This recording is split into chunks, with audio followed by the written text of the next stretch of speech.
I want to thank Brother Jesse Gray for the invitation to come here this afternoon and participate in this rally, which I believe is for the good of the community, the good of the black community. And anything that's good for the black community, the white man should realize it is good for his community. Jesse Gray is one of the key persons in the Harlem area, primarily because he's dealing with one of the key problems, the problem of housing. It doesn't make any difference what else you have. If you don't have some place to rest your head, you're in bad shape. Here in Harlem, the reason we say that housing is such a key problem, when you live in a poor neighborhood, you're living in an area where you have to have poor schools. When you have poor schools, you have poor teachers. When you have poor teachers, you get a poor education. And when you get a poor education, you are destined to be a poor woman the rest of your life. Poor education, you can only work on a poor-paying job. And that poor-paying job enables you to live again in a poor neighborhood. So it's a very vicious cycle. And usually these bad housing conditions result from the fact, as Mr. Gray has pointed out, of absentee landlords, people who are rich and live downtown and let you and I live up here in the shack. Actually, it's a form of 20th century slavery. And what you and I have to let the man know is we are peaceful people. We are loving people. We love everybody who loves us. But we don't love anybody who doesn't love us.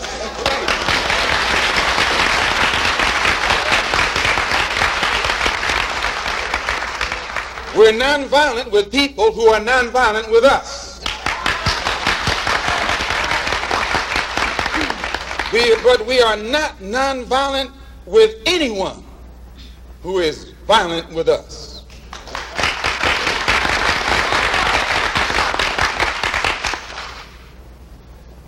Once those intentions are made known, we can get to the nitty-gritty of the problem. We can get to the core of the problem. We can get to the root of the problem. And then we can correct the problem. There's been a lot of talk said recently because I was supposed to have said something about Negroes should buy rifles. White people have been buying rifles all their lives. No commotion. I see an editorial right here in a paper they call the Journal American. One that we happen to have a suit against for around $6 million for saying the wrong thing a few years ago. It says that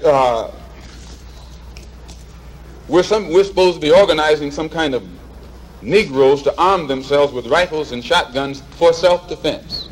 America is based upon the right of people to organize for self-defense. This is in the Constitution of the United States. You read it for yourself. Brother James had the Constitution. He brought the Constitution in with him. I don't know why. What is that now? What article is that? The Second Amendment to the Constitution spells out the right of people under this particular governmental system to have arms to defend themselves. All of you know I'm not an integrationist. I'm a believer in the Honorable Elijah and follower of the Honorable Elijah Muhammad. Right. I'm still a Muslim. My religion is Islam. Right.